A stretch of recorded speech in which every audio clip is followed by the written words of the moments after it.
जागो लोगो मत सोओ, ना करो नींद से प्यार, जैसा सपना रैन का वैसा है संसार।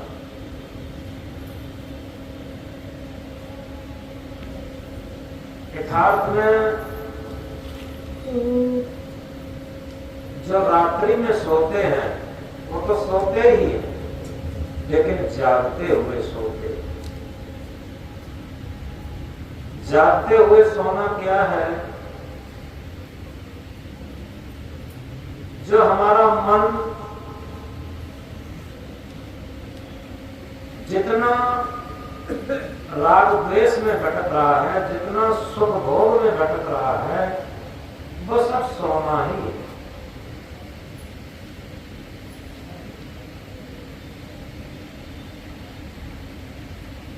ये प्राइमरी में एक प्रार्थना में आता था, एक लाइन में जो सुबह के टाइम हमें याद आई थी। एक लाइन, राग द्वेष से मुक्त रहें हम जड़ चेतन के स्वामी। बहुत ज्यादा प्रार्थना याद न हो, लेकिन अपने जीवन की वास्तविक स्थिति को समझने के लिए ये लाइन ही काफी है। हम अनुकूलता जहां मिलती है, हमारे मन को जहां सुख मिलता है, वहां राग बनता है, और जहां हमारे मन की अनुकूलता नहीं मिलती, मन को सुख नहीं मिलता, वहां द्वेष बनता है। हमारे जीवन का सबसे बड़ा बंधन, हमारे जीवन का सबसे बड़ा नरक यही है कि जितना हमारा मन राग द्वेष में फंसता है, यही बंधन है।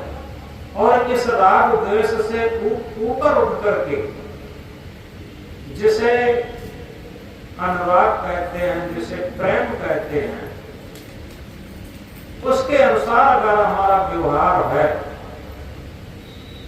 तो निश्चित है कि हमारा खाते पीते उठते बैठते चलते फिरते भी भजन होगा, और हमारा मन राग द्वेष में भटक रहा तो भजन करते हुए भी भजन नहीं होता।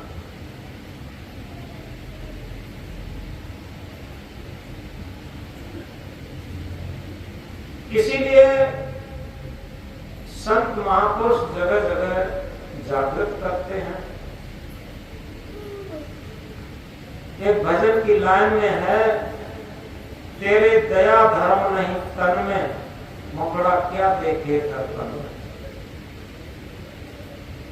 यथार्थ में एक एक लाइन हमारे जीवन के ऐसे सूत्र हैं कि हमारा जीवन जागृत हो सकता और शांति के पथ पर, मुक्ति के पथ पर, कल्याण के पथ पर चल सकता। क्योंकि रामायण की भी चौपाई है, दया धर्म का मूल है, पाप मूल अभिमान। यानी जिसे हम धर्म धर्म चिल्लाते हैं, धर्म के पीछे उसका कारण है दया। दया धर्म का मूल है, पाप मूल अभिमान, और पाप का कारण अभिमान है, अहंकार। तुलसी दया न छोड़िए जब तक घट में प्राण। अगर हम इस बात को गहराई से समझ लें कि दया का इतना विशाल स्वरूप है, जीव दया और आत्म पूजा कहें कबीर देवना दूजा।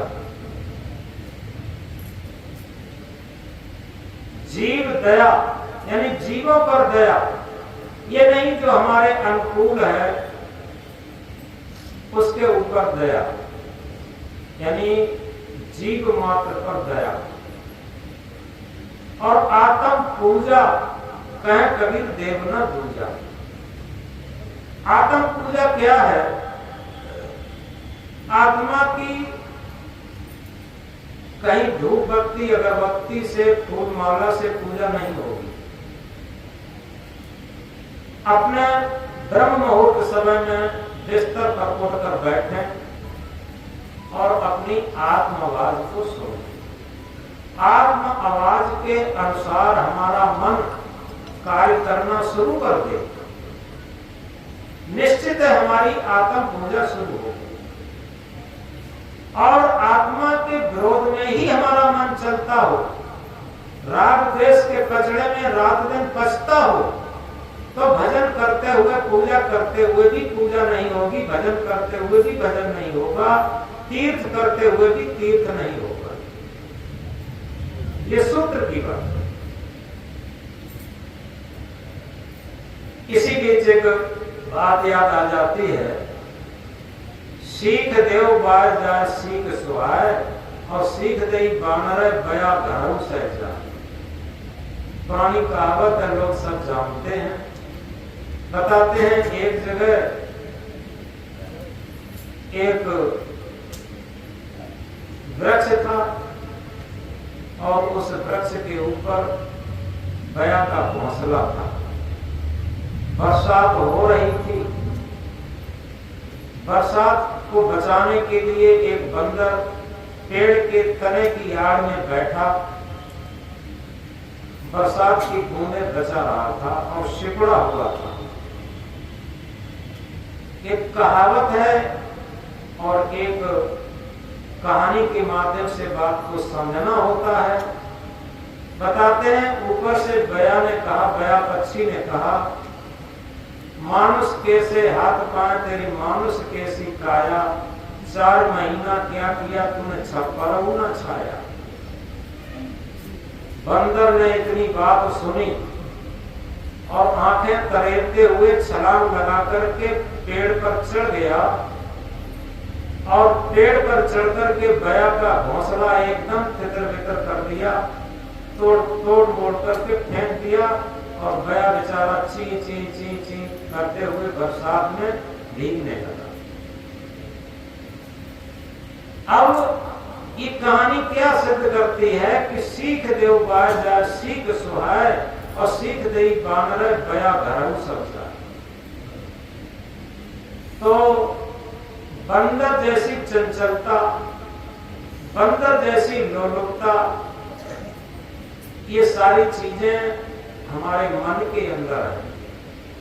रात दिन इस मन को सीख दी जाती है, लेकिन यथार्थ में ये मन फिर भी अपनी वास्तविक स्थिति पर न आकर के तर्क वितर्क कर करके और इस जीवन को भुलाए रहता है। ये बहुत सहज प्रवृत्ति है। सदगुरु कबीर साहब ने कहा, ईमन चंचल ईमन चोर ईमन सुध ठगहार और मन मन करते सुर नर मन जाने मन के लक्ष्य द्वार। ये मन चंचल भी है, ये मन चोर भी है, ये मन शुद्ध ठगहार भी है। शुद्ध ठगहार, सदगुरु ने शुद्ध ठगहार इसलिए लिखा, कोई ठग अगर हो उससे हम सावधान रहेंगे, क्योंकि परिचित भी होता है ठग, लेकिन ये परिचित भी है और अपना माना हुआ प्रिय भी है। और ऐसा प्रिय माना हुआ परिचित ठग ले तो वो शुद्ध ठगहार है, यानी जाना माना उसे हम शुद्ध भी समझते हैं लेकिन फिर भी ठगता। तो ऐसा शुद्ध ठगहार मन रात दिन हमारे जीवन को ठगता है, हमारी अमृतमयी श्वासों को, अमृतमयी क्षणों को ठगता रहता है।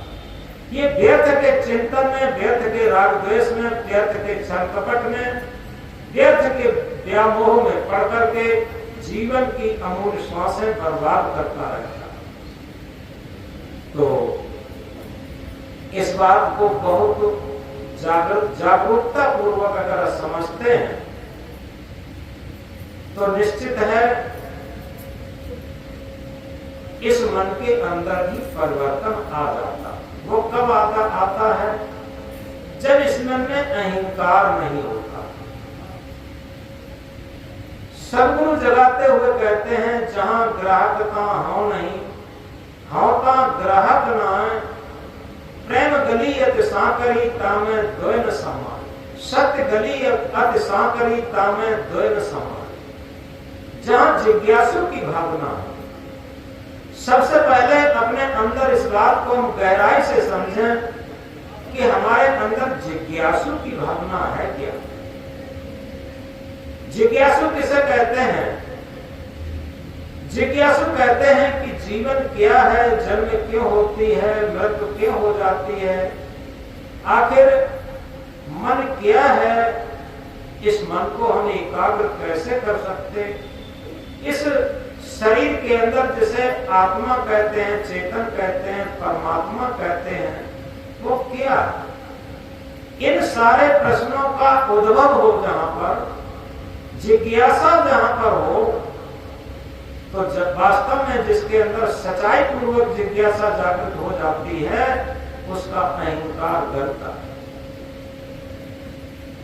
और इसीलिए कहा जहां ग्राहक यानी जिज्ञासु भावना है, ग्राहक की भावना है, ग्रहण करने की भावना है, वहां अहंकार नहीं होगा। बहुत बड़ा सूत्र है आध्यात्म क्षेत्र का। जहां सच्चा जिज्ञास, एक तरफ क्या होता है, हम दिखावा दिखाना चाहते, लोग हमें भक्त समझे, लोग हमें संत समझे, लोग हमें सज्जन समझे, लोग हमें ज्ञानी समझे, ये दिखावा। लोग हमें समझे कि न समझे, लेकिन हम अपने मन की स्थिति को समझे। हमारे मन की स्थिति क्या है, इस स्थिति को हम प्रतिक्षण समझते चलें, रात दिन समझते चलें। लोग हमें क्या समझते हैं, लोग हमें क्या मानते हैं, ये व्यामोह है। इससे बड़ी व्यामोह कोई नहीं हो सकती, क्योंकि हमारा मन जीवन भर इसी व्यामोह में फंसा रहता। और इसीलिए तो सदगुरु कबीरदेव ने कहा, मन माया तो एक है, माया मन है समाय। तीन लोग संशय करी, मैं काहे कहो समझाए। लोग माया माया माया चिल्लाते हैं, लेकिन माया कहीं दूसरी जगह नहीं है। ये मन ही माया का स्वरूप है, पूर्ण माया का स्वरूप ये मन है। और सारी माया इस मन के अंतर्गत ही छिपी है।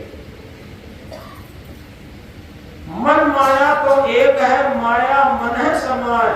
तीन लोग संशय करी, मैं काय कहो समझाए। तीन लोग में ये संशय है कि माया बड़ी दुस्तरी है, कठिन है, इसे जीता नहीं जा सकता, इससे बचा नहीं जा सकता। ये सब संशय पड़ा है, लेकिन ऐसा कुछ नहीं। हम अपने मन को समझ करके निरंकारता पूर्वक, विनम्रता पूर्वक, श्रद्धा पूर्वक इस मन को समझ करके केवल मन को बदल दें, बस सब काम हो गया। क्योंकि ये हमेशा अहंकार में मिश्रित होकर के कुमन के मन में कुमन के रूप में रहता है। जब तक हमारा कुमन रहेगा, ये अहंकार मिश्रित मन रहेगा। तो जब तक अहंकार मिश्रित मन रहेगा, ये सुमन नहीं बन पाएगा। और सुमन, निर्मल मन तभी बनता है जब अहंकार नहीं रहता। तो सदगुरु बताते हैं, जहां ग्राहकता हो नहीं, होता ग्राहक ना। जहां अहंकार भावना है, वहां जिज्ञासु भावना है। प्रेम गली अति सांकरी तामे द्वय न समान। प्रेम की स्थिति और सत्य की स्थिति दोनों एक ही स्थिति है, उसमें दो चीजें एक साथ नहीं आ सकती। रामायण की चौपाई भी कहती है, द्वय के में एक संग होए भोपालू, हसब ठठायब फुलायब गालू। दो चीजें एक साथ नहीं हो सकती, ठट्ठा मारकर हंसना और गालों का फुलाना, ये दोनों चीजें एक साथ नहीं हो सकती। और कहा तुलसीदास जी ने, जहां काम तहां राम नहीं, जहां राम नहीं काम, तुलसी दोनों होत नहीं, लग रजनी ठाम। जहां मन की कामनाएं धड़क रही हैं, वहां राम स्वरूप, सत्य स्वरूप, आत्म स्वरूप नहीं है। उसकी जिज्ञासा नहीं है, उसकी ललक नहीं है, उसका प्रभाव हमारे मन पर नहीं है। जहां काम तहां राम नहीं, और जहां राम नहीं काम। जिसके जीवन पर घट घट रमैया राम, आत्म राम का प्रभाव हो जाता, उसके व्यवहार में कामनाएं नहीं रहती, उसके मन में कामनाएं नहीं रहती, उसका व्यवहार कामना युक्त नहीं रहता। तो जहां काम तहां राम नहीं, जहां राम नहीं काम, तुलसी दोनों होत नहीं, रवि रजनी एक ठाम। रात्रि और सूर्य दोनों एक साथ नहीं हो सकते। जब रात्रि होगी तब सूर्य नहीं होगा, और सूर्य होगा तब रात्रि नहीं। तो इस तरीके से इस बात को हम बहुत गहराई से समझें।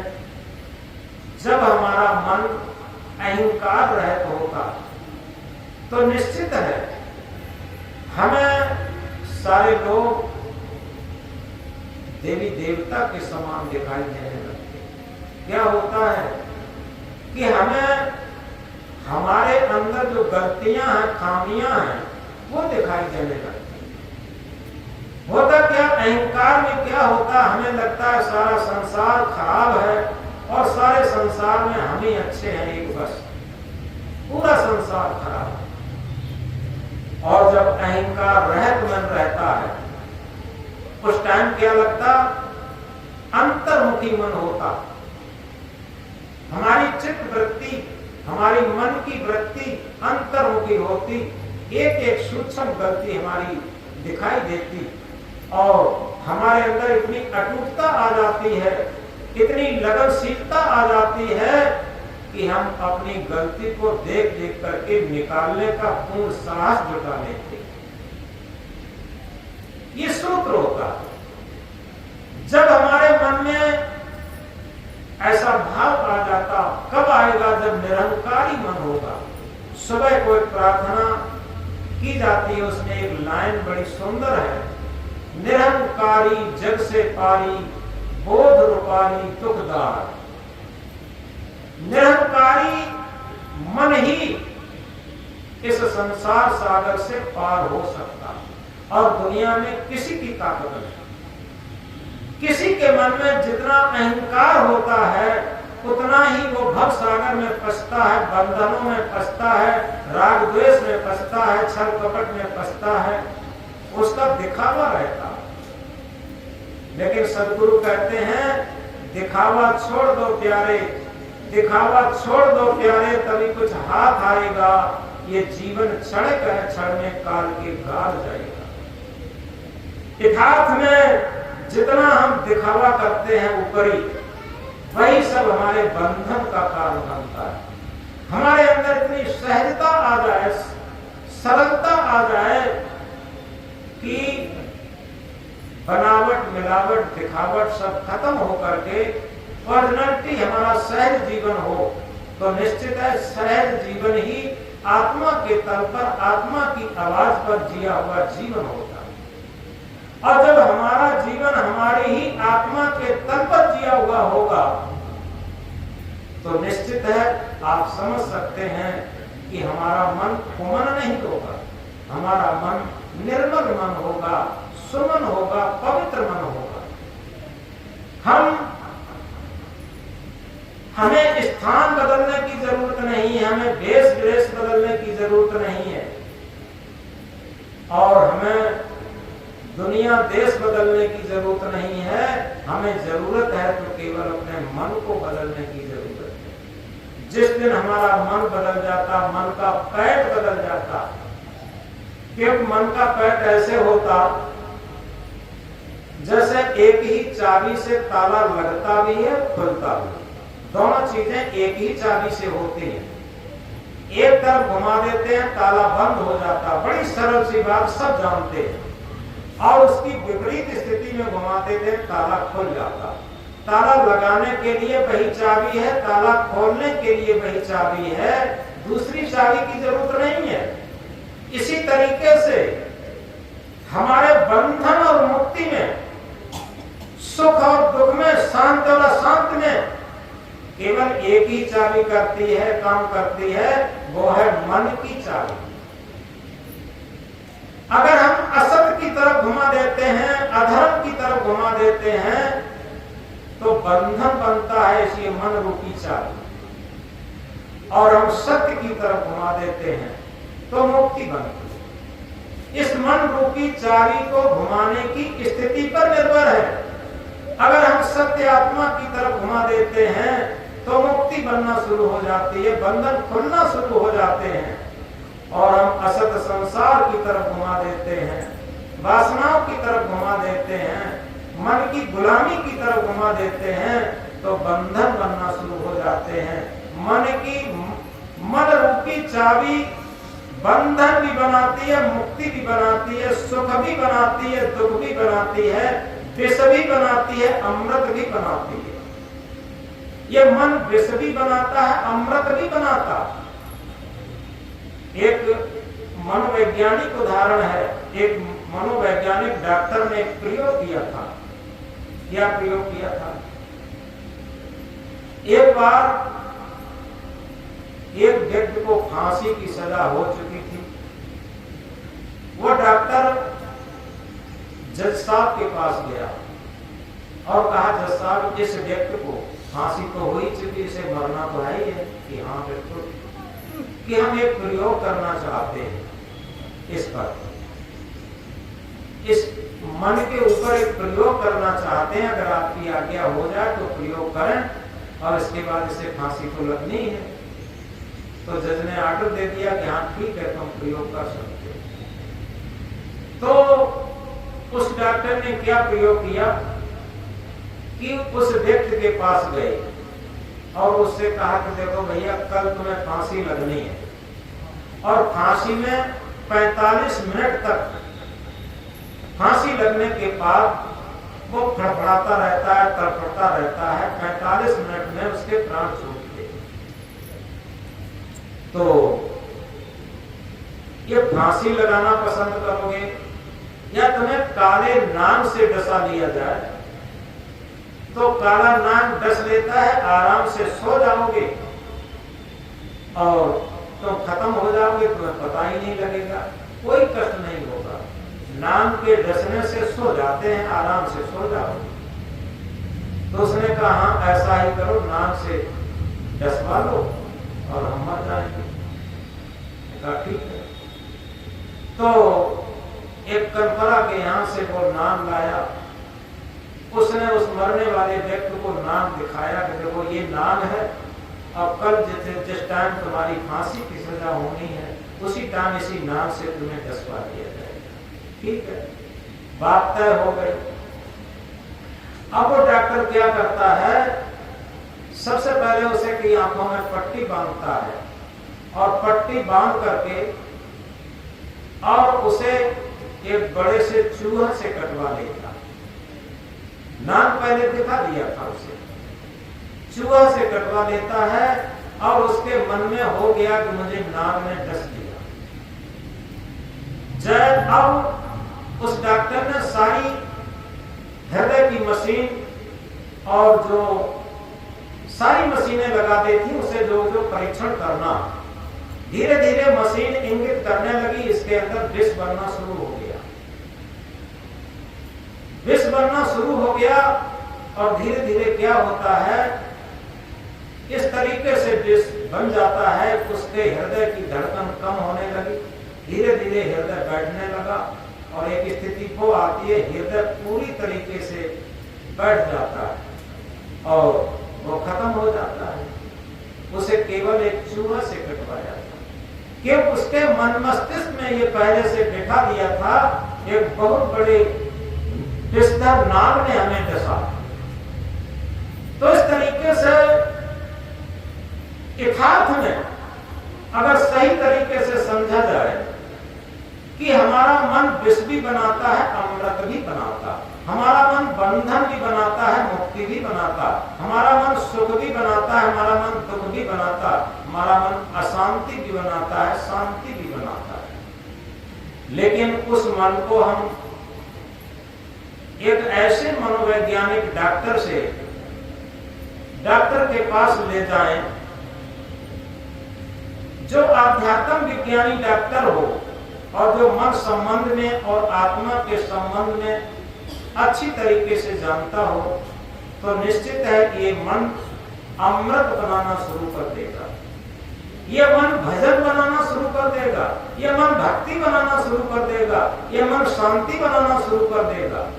जो मन विष बनाता था, जो मन अशांति बनाना था, जो मन राग द्वेष बनाता था, छल कपट बनाना था, धूर्ताई ठगाई बनाना था, कुसंस्कार बनाता था, वही मन अब मुक्ति बनाना शुरू कर दिया, शांति बनाना शुरू कर दिया, भक्ति बनाना शुरू कर दिया, कल्याण बनाना शुरू कर दिया।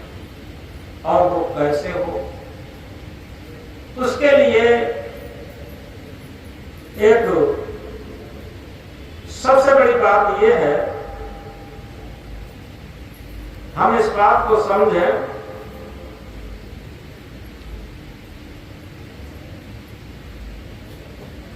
योग दर्शन में लिखा है, पतंजलि जी ने, मैत्री करुणा मुदित, मैत्री करुणा मुदित मोक्षायाम सुख दुख पुण्याम पुण्याम भावना तस्याम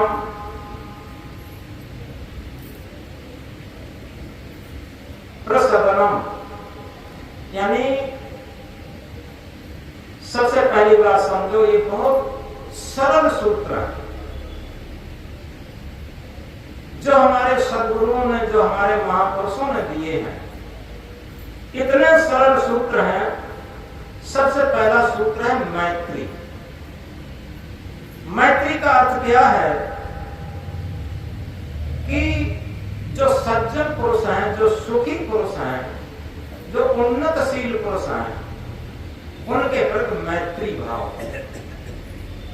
सबसे बड़ी बात ये हम समझें, उनसे हमें ईर्ष्या न हो, हम थोड़े गहराई से समझें। होता क्या है, किसी ने उन्नत कर ली, हमसे सुंदर मकान बना लिया, हमसे ज्यादा उन्नत कर ली, हमसे अच्छे कपड़े गहने पहन लिए, हमें ईर्ष्या हो जाती है, जलन हो जाती है। यथार्थ में ये सबसे बड़ा नरक है जो हम ईर्ष्या करते हैं, जलन करते हैं, घृणा करते हैं। ये सबसे बड़ा नरक है, बिना किए हुए का पाप। एक पाप वो होता है जो हम करते हैं, और एक पाप वो होता है जो बिना किए भी पाप लगता है, वो यही है जिसे मनसा पाप भी कहते हैं। हम व्यर्थ में ईर्ष्या किए चले जा रहे हैं, जले जा रहे हैं। तो सबसे पहले हमारे अंदर मैत्री भाव हो। जो सज्जन पुरुष हैं, जो सुखी पुरुष हैं, उन्नतशील पुरुष हैं, उनके प्रति मैत्री भाव हमारा। जब मैत्री भाव होगा तो निश्चित ये मनोवैज्ञानिक बात है, अपने आप हमारे मन में विकासशील मन बनेगा, मन में सुखी और संतुष्टि अपने आप रहेगी और मन में विकासशीलता भी बढ़ेगी। मैत्री के बाद आता है कर्मा। कर्मा दुखियों के प्रति कर्मा हो, यानी सुखियों के प्रति मैत्री भाव और दुखियों के प्रति कर्मा। ये सबके लिए है, ऐसा ना समझे कि ये केवल महात्माओं के लिए है या धार्मिक लोगों के लिए है, ऐसा नहीं, सबके लिए, मानव मात्र के लिए है कर्मा। कर्मा किसे कहते हैं? कोई दुखी आदमी व्यक्ति है, उसके प्रति हम सहानुभूति प्रकट करें, पहले दुख कम करने के प्रयास करें और जहां तक संभव हो उसका दुख दूर करने की कोशिश भी करें। दुखियों के प्रति कर्मा का भाव हो, उनके दुख को दूर करने का प्रयास करना, ये हमारा कर्तव्य बनता है। क्योंकि मनुष्य वही जो कि मनुष्य के लिए मरे, मनुष्य वही जो कि मनुष्य के लिए मरे, यह पशु प्रवृत्ति है जो कि आप ही चले। हम केवल अपने पेट के लिए, अपने मन के स्वार्थ के लिए, अपने इंद्रियों के स्वार्थ के लिए और अपने स्वार्थ के लिए पूरे जीवन जिए तो ये कोई मनुष्यता नहीं है। मनुष्य वही जो कि मनुष्य के लिए मरे। तो दूसरा सबसे बड़ा सूत्र है कर्म, यानी मैत्री कर्म। सुखियों के प्रति मैत्री भाव और दुखियों के प्रति कर्म भाव हमारे अंदर जगे। कोई भी दुखी हम देख लेते हैं, यथासंभव उसका दुख दूर करने की कोशिश करें और पूरा दुख दूर न कर सकें तो कम से कम करने का प्रयास करें। और किसी के दुख में उसका उपहास तो कभी न करें। याद रखें, क्या होता है, दूसरे के दुख में लोग हंसते हैं। हमारा दुश्मन ही क्यों न हो, लेकिन उसके दुख में भी हमें कर्मा जग जाए, जब उसे कर्मा कहते हैं। सबसे बड़ी बात, एक बात याद आ जाती है इससे बीच। एक सज्जन एक दिन टहलने जा रहे थे, सुबह की वॉकिंग के लिए टहलने के लिए जा रहे थे और उन्हें एक भिखारी मिल गया। भिखारी ने कहा कि बाबूजी हमें कुछ दे देते तो हम कुछ खा लेते। उन्होंने जल्दी जल्दी जेब में हाथ डाला, उनकी जेब में कुछ था नहीं, कि वो कपड़े नहीं पहन के गए थे जिसमें कुछ पैसा, और पैसा नहीं। अब क्या करें?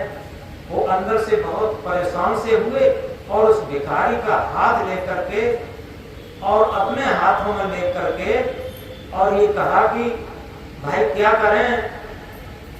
एकदम बड़े प्रेम से उसे पकड़ा और ये कहा कि भैया क्या करें, आज मेरी जेब में कुछ है ही नहीं, और अगर आप वहां होते तो हम आपको भोजन भी खिला देते और सबको संतुष्टि कर देते।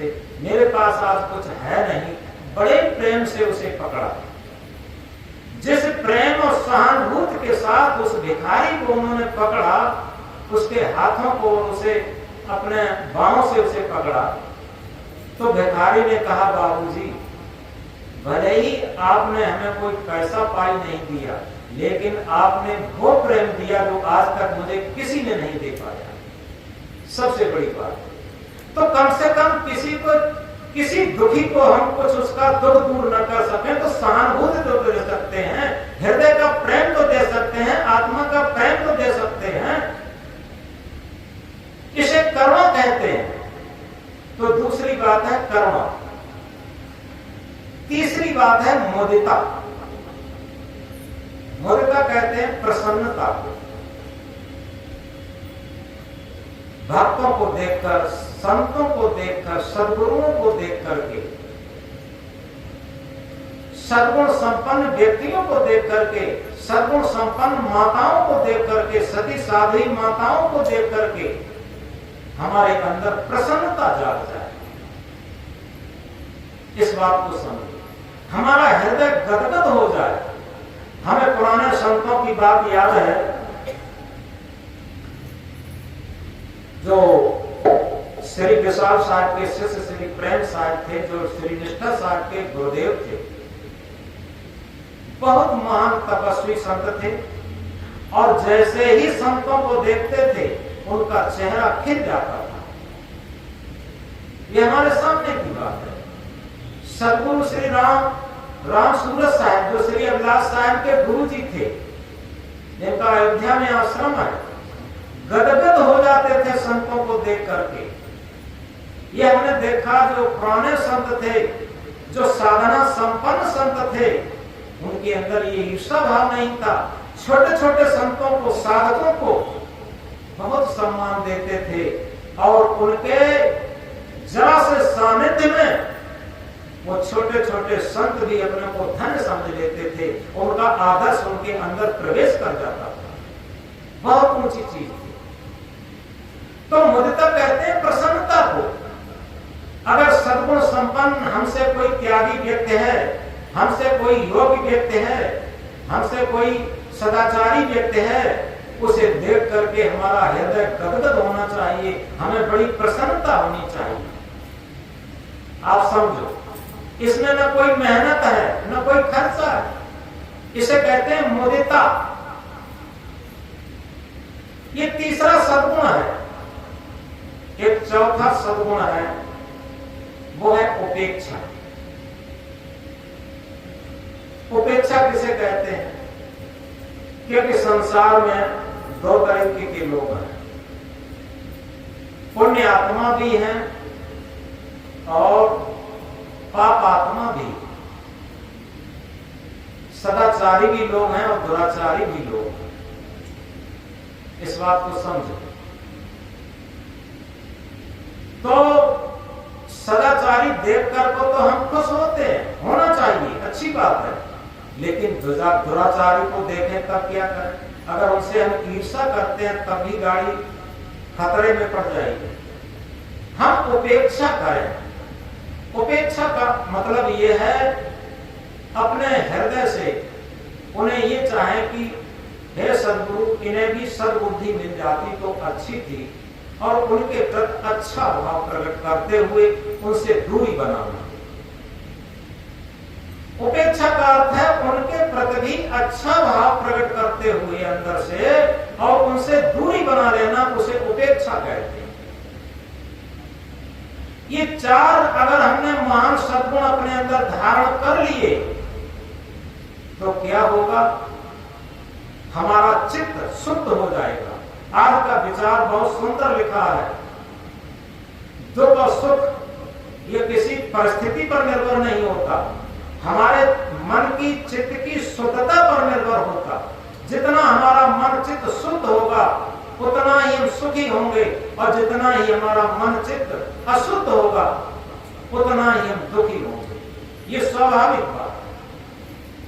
इसीलिए सद्गुरु कबीर साहब ने कहा, चाहत सुख दुख संग न छाड़ा, भंवर जाल बिच आसन माड़ा। सभी तो लोग सारे सुख चाहते हैं, लेकिन दुख का साथ नहीं छोड़ते। दुख का साथ यही है क्या कि हमें जबरदस्ती राग द्वेष बनाए चले जा रहे हैं। जो हमारे थोड़े अनुकूल है उसमें बहुत आसक्ति, बहुत मोह, बहुत ममता बनाए चले जा रहे हैं। जो थोड़ा प्रतिकूल है उसके रात दिन जले मरे जा रहे हैं उससे। ये सब नरक है। जो अनुकूल है वो भी समझें कि हो सकता है हमसे कुछ उसे सुधार मिलता हो, हमसे गुण मिलते हो, वो हमसे कुछ मन मिलता हो, इसलिए वो हमारे अनुकूल है। बहुत ज्यादा मोह ममता, बहुत ज्यादा आसक्ति, ये सबसे बड़ा नरक है। तो इसलिए जब हम अनुकूलता में राग नहीं करेंगे तो प्रतिकूलता में द्वेष नहीं होगा। ये सूत्र है। जितना जो अनुकूलता में राग करता है उसी को प्रतिकूलता में द्वेष होता है। और ये राग द्वेष हमारे जन्म मरण का सबसे बड़ा बंधन है, हमारे जीवन का सबसे बड़ा नरक है, हमारे जीवन का सबसे बड़ा अज्ञान है। भले ही हम सारी पोथियों को रट लें, और इसीलिए संत सम्राट सद्गुरु कबीर साहब ने क्या कहा, पोथी पढ़कर जब हुआ पंडित भयानक होए, ढाई आखर प्रेम का पढ़े सो पंडित हो। ये जो आज चित्त शुद्धि का, मन शुद्धि का जो सूत्र बताते हैं, ये सारा प्रेम का सूत्र है। ये प्रेम का सूत्र जो अपने जीवन में उतार लेता है, उसी के अंदर सारा पांडित्य, सारा विद्वानता, सारी साधना उपस्थित हो जाती है। तो इस तरीके से हमारे जीवन में अगर हम प्रसन्नता पूर्वक जीवन जीना चाहते हैं तो अपना चित्त प्रसन्न रखना सीखें, अपना मन प्रसन्न रखना सीखें। मन को दुखी न बनाएं, मन को विकारी न बनाएं। जितना मन विकारी होगा उतना ही मन दुखी होगा, उतना ही मन अप्रसन्न होगा। ये सूत्र है। और जितना मन निर्विकारी होगा उतना ही मन प्रसन्न होगा और उतना ही मन सुखी होगा। ये सूत्र की बात है। तो इन चीजों को, ये कोई बहुत कठिन चीजें नहीं है, केवल अपने व्यवहार बदलने की चीज है।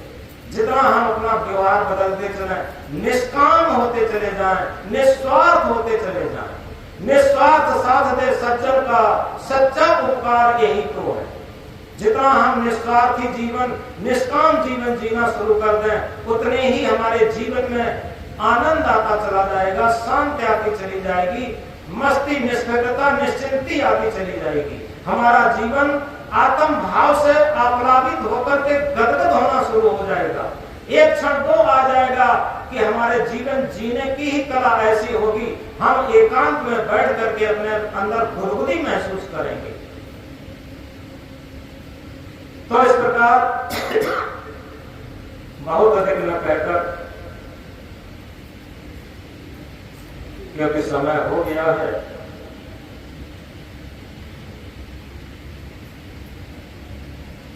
और अंत में एक पद गुनगुना लेंगे, वो हमें अच्छा लगता है, आपको भी अच्छा लगेगा और हमारे मन के संबंध में है। भूले मन समझ के लाद लदनिया, भूले मन समझ के लाद लदनिया, भूले मन समझ के लाद लदनिया। ये दूसरे को हम लोग सुनाते रहते हैं भजनों को, बड़े हमने देखा है, लोग अच्छा कोई गा लेते हैं या अच्छा याद कर लेते हैं तो दूसरे को सुनाते हैं। एकांत में बैठ करके अपने मन को सुनाएं और ये समझें कि हमारा मन कितना भूला हुआ है। यदि हमें हमारी गलती दिखाई देने लगे तो हम ज्ञानी होना शुरू हो जाएंगे। हमें दूसरे का अवगुण, दूसरे का अज्ञान तो दिखाई देता है, लेकिन हमारा जब अज्ञान, हमारे अवगुण नहीं दिखाई देते तो हमारा ज्ञान कैसा? सबसे बड़ी बात ये, तो दोहराएंगे। भूले मन समझ के लाद लदनिया, भूले मन समझ के लाद लदनिया। थोड़ा लाद बहुत मत लाद, थोड़ा लाद बहुत मत लाद, टूट जाए गर्दनिया, भूले मन समझ के लाद लदनिया, भूले मन समझ के लाद लदनिया, भूले मन समझ के लाद लदनिया, भूले मन समझ के लाद लदनिया। भूख होए तो भोजन करी ले, भूख होए तो भोजन करी ले, भूख होए तो भोजन करी ले, भूख होए तो भोजन करी ले। आगे हाटन बनिया, भूले मन समझ के लाद लदनिया, भूले मन समझ के लाद लदनिया।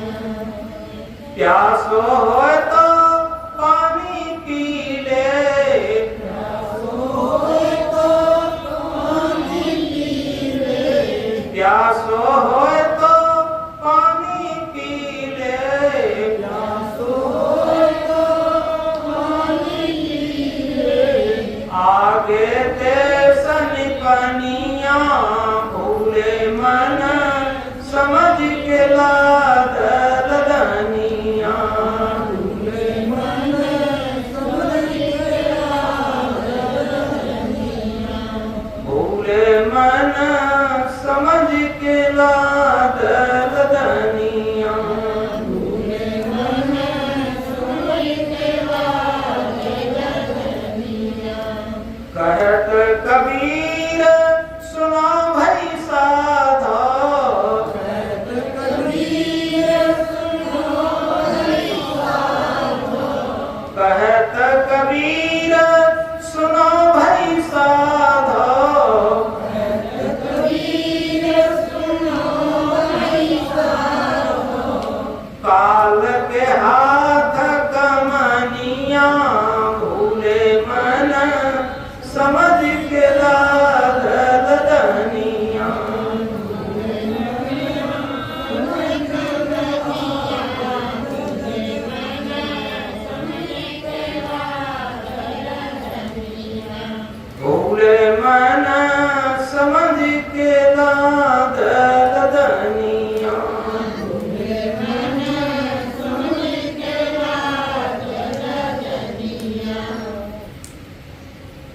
तो इस तरीके से हम अपने मन को नित्य प्रति इस बात को समझें, ऐ भूले मन तू व्यर्थ की राग द्वेष छल कपट की लगनियां जो लाद रहा है, आखिर वो परिणाम तो हमें ही भोगना पड़ेगा। तो इस तरीके से ये निरंतर भजन है। भजन कोई चौकी और वेदी पर बैठ के नहीं होता। भजन है निरंतर बुराइयों से भागना, अवगुणों से भागना। जितना निरंतर हम बुराइयों से अवगुणों से भागते रहेंगे और हमारा मन निर्मल होता रहेगा तो निश्चित है हमारा भजन होता रहेगा।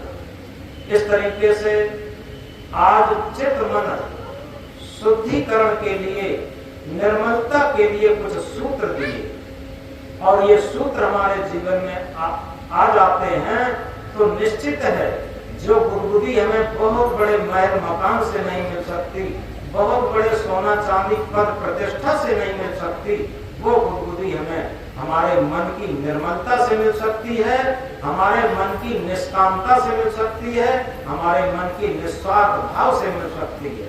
ये जीवन की महान शक्ति है और महान शांति पद की कुंजी है। इसलिए इन सूत्रों को हम याद रखें। मैत्री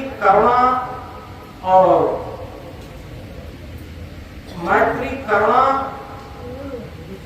मुदिता और उपेक्षा, ये 4 सूत्र हैं और चारों सूत्रों को हम याद रखें तो निश्चित है एक एक सूत्र अपने जीवन में उतारते चलें। हम जो सज्जन लोग हैं, सुखी लोग हैं, उन्नतशील लोग हैं, बुद्धिमान लोग हैं, उनसे मित्रता रखें और करुणा, जो दुखी लोग हैं, जो परेशान से लोग हैं, उनके प्रति करुणा भाव रखें और इसी के साथ जो संत गुरुजन हैं, जो हमसे त्यागी तपस्वी लोग हैं, जो परमार्थी लोग हैं, उनसे हमारे मन में प्रसन्नता रहे और जो लोग दुराचारी हैं, दुष्ट प्रकृति के लोग हैं, उनसे हम दूरी बनाकर रखें लेकिन उनके प्रति भी सद्भाव रखें। इस तरीके से ये 4 सद्गुण मेरे अंदर आ जाते हैं तो हमारा मन निर्मल होगा, पवित्र होगा, चित्त शुद्ध होगा और ये चित्त शुद्ध होने से बहुत बड़ी सिद्धि होती है। जैसे लोग कहते हैं सिद्धि, लोग नहीं समझ पाते सिद्धि क्या है। सिद्धि वही है कि हमारा मन सिद्ध हो जाए और मन सिद्ध तभी होता है जब आत्मा के अनुकूल मन चलने लगे, आत्मवाद के अनुसार मन चलने लगे तो मन सिद्ध हो जाता है। ऐसे सिद्ध मन से हम शांति भी प्राप्त कर सकते, मुक्ति भी प्राप्त कर सकते, आत्म परमात्मा का साक्षात्कार भी कर सकते। बोलो सद्गुरुदेव की जय जय गुरु शरणम।